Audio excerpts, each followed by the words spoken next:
संख्याओं को क्रमानुसार कैसे किया जाए, इस वीडियो में आपका स्वागत है। उम्मीद है कि उदाहरणों के माध्यम से आप ये समझ पाएंगे कि कैसे इस तरह की समस्याओं को हल करना है। तो संख्याओं का पहला सेट या समूह हमारे पास है 35, 35.7%, 108.1%, 0.5, 13/93 और 1 सही 7/68। तो इस समस्या को हल करते हैं। इस तरह की संख्याओं को जब हमें क्रम में लगाना हो तो ध्यान रहे कि अलग-अलग तरीके हैं संख्याओं को व्यक्त करने के लिए। जैसे ये प्रतिशत यानी परसेंट है, ये दशमलव, भिन्न या मिश्रित, यहाँ संख्याओं को अलग-अलग ढंग से व्यक्त किया गया है। इस तरह से तो इनकी तुलना करना बहुत मुश्किल है। तो मैं इन्हें दशमलव के रूप में परिवर्तित करना चाहूंगा, परंतु कोई इन्हें प्रतिशत के रूप में बदलना चाह सकता है या फिर भिन्न के रूप में बदलकर तुलना कर सकता है। मुझे दशमलव रूप में तुलना करना आसान लगता है। तो शुरू करते हैं हम 35.7% से और परिवर्तित करेंगे इसे दशमलव रूप में। इसे याद रखना सबसे आसान है कि अगर प्रतिशत के चिन्ह को हटाना हो तो संख्या को 100 से भाग दे दें। तो 35.7% समान है 35.7/100 के। इसी तरह 5% समान है 5/100 के या 50% समान है 50/100 के। तो 35.7/100 बराबर है 0.357 के। अगर ये मुश्किल लग रहा है तो प्रतिशत या परसेंट के चिन्ह को हटाने का दूसरा तरीका ये है कि आप लिखें 35.7%। आपको अब इस प्रतिशत के निशान को हटा देना है और दशमलव को खिसका देना है 2 स्थान बाईं तरफ। ये हो गया 0.357। इसी के कुछ और उदाहरण देखते हैं। मान लें हम लेते हैं 5%।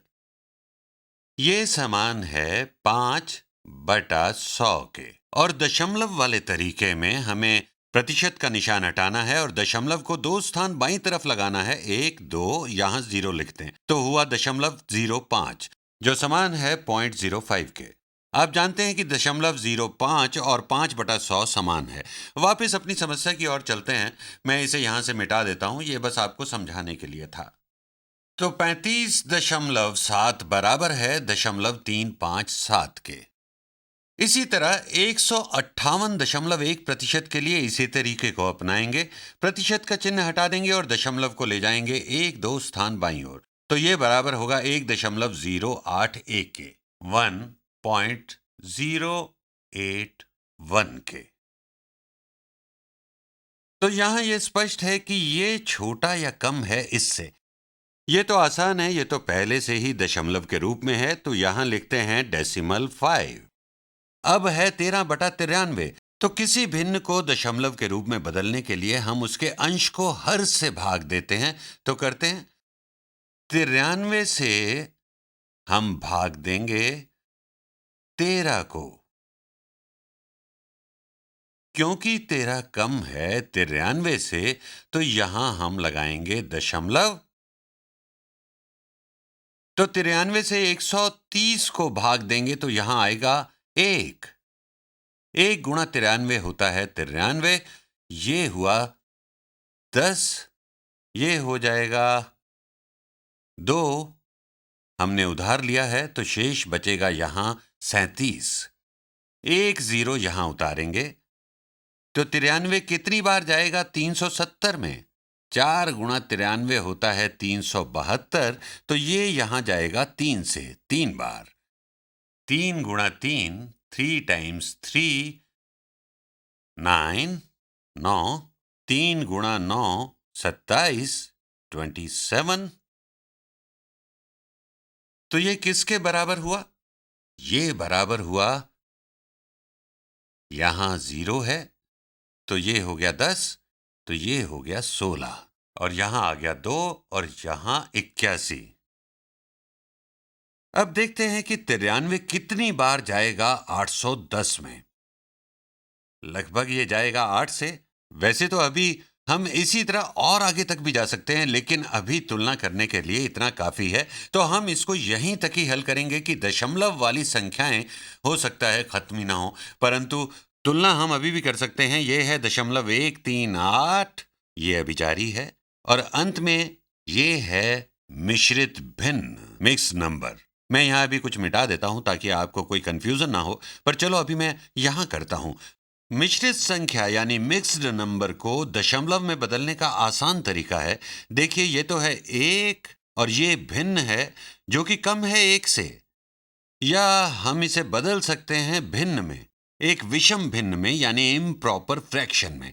तो चलिए इसी तरीके से करते हैं। पहले हम इसे इम्प्रॉपर फ्रैक्शन में बदलेंगे और बाद में दशमलव के रूप में। मुझे लगता है ज़्यादा जगह चाहिए हमें, तो थोड़ा साफ कर देता हूँ। यहाँ पर साफ करना होगा। हाँ, हो गया। चलिए, अब थोड़ी जगह बन गई है। अच्छा किया कि हमने थोड़ी और जगह बना ली।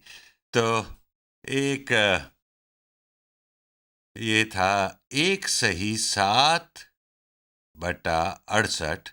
तो इस मिश्रित भिन्न को विषम भिन्न में बदलने के लिए आप 68 को गुणा करेंगे 1 से और जोड़ देंगे इस अंश में। ऐसा क्यों करते हैं, समझ में आया? क्योंकि ये समान है 1/7/68 के।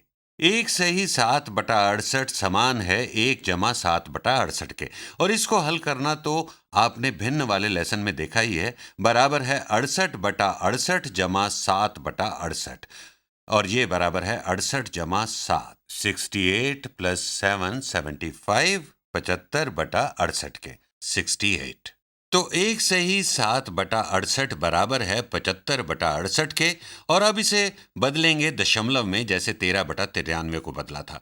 इसे यहाँ पर करते हैं तो 68 से भाग देंगे हम 75 को, 75 डिवाइडेड बाई 68। 68 जाएगा 75 में एक बार, 1 गुणा 68, 68, 75 घटा 68, 7, नीचे उतारा 0। यहाँ दशमलव की जरूरत है, यहाँ नहीं है। 68 जाएगा 70 में एक बार, 1 गुणा 68, 68, 70 घटा 68 हुआ 2, एक और 0 नीचे उतारेंगे, 68 जाएगा 20 में 0 बार। और हम आगे भी जा सकते हैं, परंतु फिर से मैं समझता हूं कि तुलना करने के लिए इतना काफ़ी है। तो 1 से ही 7/68 हमने देखा बराबर है 1.10 के, 1.10 के। और यदि हम भाग देते रहते तो यह सिलसिला चलता रहता, पर अभी हम तैयार हैं तुलना करने के लिए। तो इन सभी संख्याओं को हमने दशमलव के रूप में यहाँ लिख लिया है। तो 35.7% है 0.357, 108.1%। अभी इसको ना देखें, ये तो हमने हल भी यहीं कर दिया था। ये हो गया 1.08, 0.5 वही है 0.5, 13/93 है 0.138, और 1 से ही 7/68 है 1.10 जारी है। तो सबसे छोटा क्या है इनमें? तो सबसे छोटा है, सबसे कम है। मैं इन्हें छोटे से बड़े क्रम में लिखता हूं। तो सबसे कम है 0.138, इससे अधिक है 0.357, और इससे अधिक है 0.5, फिर है 1.08, और इससे बड़ा है 1 से ही 7/68। मैं कुछ और उदाहरण भी देना चाहता था, लेकिन इस वीडियो के लिए इतना ही समय है। उम्मीद है इस तरह की समस्याएं आप अब हल कर सकेंगे। मुझे लगता है कि दशमलव के तरीके से तुलना करना बहुत आसान होता है, और जितना इस वीडियो में बताया गया है उससे समस्याएं हल करने में आपको मुश्किल नहीं होगी। उम्मीद है अभी आप तैयार हैं ऐसी समस्याओं को हल करने के लिए। यदि कोई शंका या कंफ्यूजन है तो आप इस वीडियो को दोबारा देखें। वैसे इस विषय पर मैं और वीडियो भी बनाऊंगा।